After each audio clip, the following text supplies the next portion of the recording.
स्वागत है आपका इस नई वीडियो में। दोस्तों, आज हम अधिगम वक्र टॉपिक को लेकर के आपके समक्ष उपस्थित हुए हैं।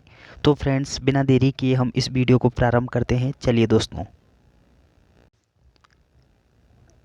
जब हम अधिगम वक्र के संदर्भ में बात करते हैं तो अधिगम वक्र किसे कहते हैं, अधिगम वक्र कितने प्रकार के होते हैं और कौन सा धनात्मक अधिगम वक्र होता है, कौन सा ऋणात्मक होता है, कौन सा एक समान होता है, तो ये तमाम जो जानकारियां हैं वो हम इस वीडियो में लेने वाले हैं। तो चलिए फ्रेंड्स, बिना देरी किए शुरू करते हैं। दोस्तों, जब हम अधिगम वक्र के संदर्भ में बात करते हैं तो अधिगम वक्र, अधिगम की जो मात्रा होती है, अधिगम की जो उन्नति होती है, या फिर हम कहें अधिगम की जो अवनति होती है, उसको जब ग्राफ के माध्यम से जब प्रदर्शित किया जाता है तो उसको क्या कहेंगे, अधिगम वक्र। एक बार फिर से कह रहा हूँ कि अधिगम वक्र किसको कहेंगे, अधिगम की जो मात्रा होती है, अधिगम की मात्रा का मतलब यानी सीखने की जो मात्रा होती है हमारी, कभी हम अधिक सीखते हैं, कभी हम कम सीखते हैं, तो इसको जब एक ग्राफ पर निरूपित करते हैं, अर्थात जब इसको एक ग्राफ पर प्रदर्शित करते हैं तो इसको क्या कहते हैं, अधिगम वक्र। तो चलिए दोस्तों, एक बार पुनः अधिगम वक्र क्या होता है कि अधिगम की मात्रा या फिर अधिगम की उन्नति अथवा अवनति को जब ग्राफ पर प्रदर्शित करते हैं तो उसको क्या कहते हैं, अधिगम वक्र। तो चलिए दोस्तों, अधिगम वक्र क्या होता है। अधिगम वक्र अधिगम की जो मात्रा होती है, अधिगम की उन्नति होती है, अधिगम की जो अवनति होती है, इसको जब एक ग्राफ पर प्रदर्शित करते हैं तो इसको क्या कहते हैं, अधिगम वक्र। तो आगे बढ़ते हैं। तो दोस्तों, हम अधिगम वक्र को अधिक इस डायग्राम के माध्यम से समझ सकते हैं। तो ये होती है हमारी अधिगम की मात्रा। ये क्या होती है, अधिगम की मात्रा। और ये जो है ये समय होता है हमारा, क्या होता है, समय, टाइम। तो ये जो मात्रा है अधिगम की, ये इसमें क्या हो रही है, वृद्धि हो रही है। यानी यहाँ से जीरो से शुरू हो रहा है और ऊपर की ओर जो है ये बढ़ती चली जा रही है। ये क्या कहलाती है, हमारी सीखने की मात्रा है, सीखने की मात्रा। तो ये इसको जब ग्राफ पर प्रदर्शित करते हैं तो इसको क्या कहते हैं, अधिगम वक्र। ये क्या कहलाएगा, अधिगम वक्र, अधिगम वक्र। तो आई होप ये अधिगम वक्र आपको समझ में आया होगा। आगे बात करते हैं दोस्तों, जब हम अधिगम वक्र के प्रकार के संदर्भ में बात करते हैं तो अधिगम वक्र जो है वो मुख्य रूप से 4 प्रकार का होता है। कितने प्रकार का होता है, 4 प्रकार का। ये आपको ध्यान रखना है कि अधिगम वक्र जो है वो 4 प्रकार का होता है। अब 4 प्रकार कौन कौन से होते हैं, इनमें से हमारा पहला है सरल रेखीय वक्र। 4 प्रकार में से हमारा जो प्रथम प्रकार है वो क्या है, सरल रेखीय वक्र। दूसरा होता है हमारा पॉजिटिव वक्र। पॉजिटिव वक्र का मतलब क्या होगा कि सकारात्मक वक्र। इस सकारात्मक वक्र को हम उन्नतोदर वक्र भी कहते हैं और वर्धमान निष्पादन वक्र के नाम से भी जानते हैं, और अंग्रेजी में इसको क्या बोलेंगे, पॉजिटिव कर्व। अभी ये जो पॉजिटिव कर्व होता है हमारा, इस पॉजिटिव कर्व को हम 2-3 नामों से जानते हैं। सकारात्मक बोलेंगे इसको, उन्नतोदर बोलेंगे उसको, वर्धमान निष्पादन वक्र बोलेंगे इसको। तो ये क्या होगा, हमारा दूसरे नंबर का वक्र होगा। अब बात करते हैं इधर तीसरे नंबर के वक्र की। तो तीसरा जो वक्र होता है वो होता है हमारा ह्रास निष्पादन वक्र, यानी जिसको हम नेगेटिव, अंग्रेजी में नेगेटिव कर्व के नाम से जानते हैं, और इसको हिंदी में नकारात्मक वक्र के नाम से भी जानते हैं। और हमारा जो अंतिम वक्र होगा चौथा, उसका नाम है मिश्रित वक्र या फिर एस आकार वक्र। इसको हम 2 नामों से जानते हैं, मिश्रित वक्र या फिर एस आकार वक्र, और अंग्रेजी में इसको कॉम्बिनेट कर्व के नाम से भी जानते हैं। तो दोस्तों, आई होप ये जो 4 प्रकार के वक्र हैं हमारे, वो आपको नाम ध्यान हो गए होंगे कि पहला जो वक्र होता है सरल रेखीय वक्र, दूसरा जो है ये आपका सकारात्मक वक्र होता है, उन्नतोदर और वर्तमान निष्पादन कहते हैं इसको। ह्रास अगला होता है हमारा नेगेटिव वक्र, ऋणात्मक या फिर नकारात्मक। इसका अगला नाम ह्रास निष्पादन वक्र होता है। और अंतिम जो वक्र है वो मिश्रित आकार वक्र या फिर एस आकार का वक्र कहलाता है। तो दोस्तों, अब हम एक एक करके इन सभी वक्रों के संदर्भ में थोड़ी चर्चा करते हैं। इनमें हमारा जो प्रथम जो वक्र होता है, कौन सा, सरल रेखीय वक्र। अब सरल रेखीय वक्र हम किस वक्र को बोलेंगे, तो सीखने की क्रिया में जब सीखने की मात्रा जब समान रहती है, कैसे रहती है, समान रहती है या फिर समान होती है, तो इस प्रकार के वक्र को क्या कहते हैं, समान रेखीय वक्र या फिर सरल रेखीय वक्र। तो सरल रेखीय वक्र किसको कहेंगे कि जब अधिगम की मात्रा क्या होती है, एक समान होती है। तो इस प्रकार के वक्र को हम क्या कहेंगे, सरल रेखीय वक्र। अब ये जो सरल रेखीय वक्र है, इसको जब हम एक डायग्राम या फिर ग्राफ के माध्यम से जब इसको प्रदर्शित करते हैं तो हमारे सीखने की जो गति वो क्या होती है, एक समान होती है।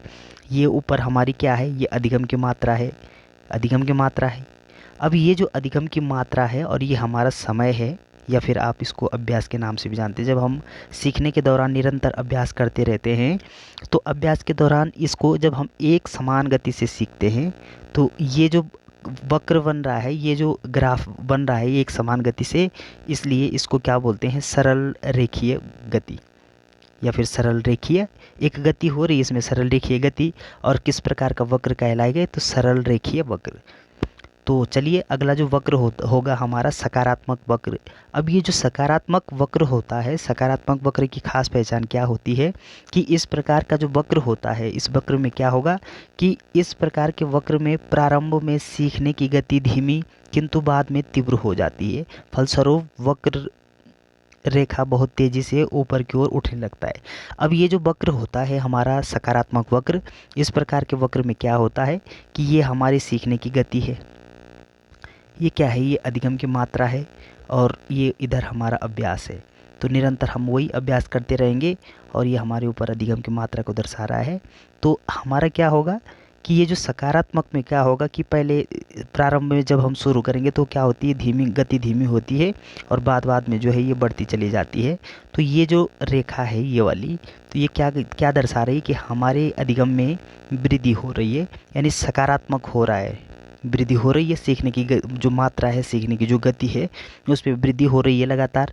प्रारंभ में क्या होती है, कम होती है, ऐसे जीरो से हम लोग शुरू करते हैं और धीरे धीरे ये जो ग्राफ है ये ऊपर की ओर बढ़ता जाता है, ऊपर की ओर, यानी ऋणात्मक नहीं होता। तो इस प्रकार के वक्र को क्या बोलते हैं, हम सकारात्मक वक्र के नाम से जानते हैं। तो चलिए दोस्तों, हमारा अगला जो वक्र है ह्रास निष्पादन वक्र या फिर ऋणात्मक वक्र या फिर नकारात्मक वक्र, अंग्रेजी में इसको नेगेटिव कर्व के नाम से भी जानते हैं। अब होता क्या है कि इस प्रकार के वक्र में प्रारंभ में सीखने की मात्रा क्या होती है, तीव्र होती है। प्रारंभ में तीव्र होती है परंतु बाद में सीखने की मात्रा जो होती हो उसमें कमी हो जाती है।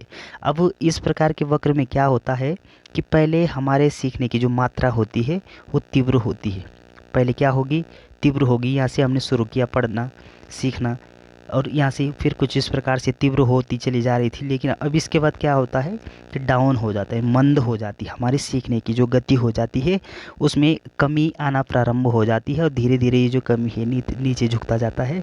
तो ये जो पूरा ये जो ग्राफ इधर डिनोट हो रहा है, प्रदर्शित हो रहा है, ये क्या कहलाता है, नकारात्मक वक्र। तो चलिए दोस्तों, ये नकारात्मक वक्र भी आपको समझ में आया होगा। और हमारा जो अंतिम जो वक्र होता है उसको हम क्या बोलते हैं, मिश्रित आकार वक्र या फिर एस आकार वक्र।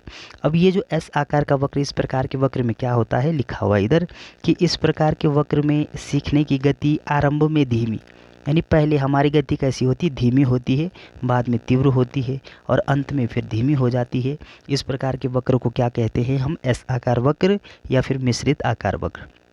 एक बार फिर से क्या होता है इस मिश्रित आकार वक्र में कि पहले हमारे सीखने की गति कैसी होती है, धीमी। ये हमारा वक्र है, ये अधिगम की मात्रा है, ये नीचे अभ्यास है, समय है, क्या है ये अभ्यास है, प्रैक्टिस, और इधर हम इसको भी समय के रूप में भी लिख सकते हैं। अब होता क्या है कि हमारी सीखने की जो गति होती है वह आरंभ में कैसी होती है, धीमी होती है। पहले धीमी होगी ऐसे ऐसे करके, एक बार फिर से डायग्राम जो है वो स्पष्ट दिखना चाहिए। तो ये हमारी जो सीखने की गति है वो पहले धीमी होगी, फिर बाद में इसमें बढ़ोतरी होगी कुछ इस प्रकार से, फिर धीमी होगी, फिर इस प्रकार से बढ़ोतरी होगी। तो ये जो एस आकार का जो ये संरचना जो दिख रही है आप लोगों को, ये तो ये जो है ये एक एस, अंग्रेजी का जो एस होता है एस आकार के जैसे दिखाई पड़ रहा है। तो इसलिए इस आकार इस वक्र को क्या बोलते हैं, एस आकार वक्र। तो इसको बोलेंगे हम एस आकार वक्र। तो दोस्तों, आई होप ये जो टॉपिक है वो आपको समझ में आया होगा। एक बार पुनः संक्षेप में आप ध्यान से ध्यान से फिर से रिवीजन करेंगे कि अधिगम जो वक्र होता है, अधिगम वक्र किसको कहते हैं?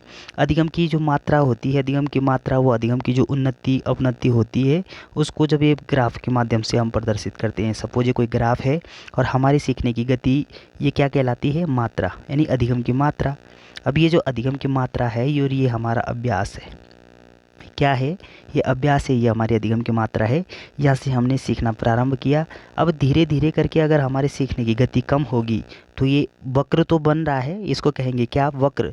लेकिन किस प्रकार का वक्र कहेंगे? ऋणात्मक, क्योंकि डाउन हो रही है तो ऋणात्मक वक्र।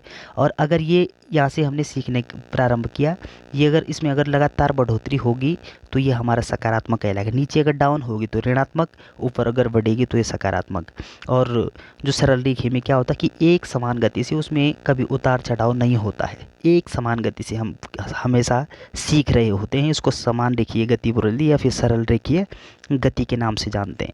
अब हमारा जो अंतिम जो वक्र बनता है, कर्व जो बनता है, वो कैसे बनेगा कि पहले हमारे सीखने की गति धीमी होती है, बाद में फिर बढ़ जाती है, फिर धीमी होती है, बाद में बढ़ जाती है, धीमी होती है।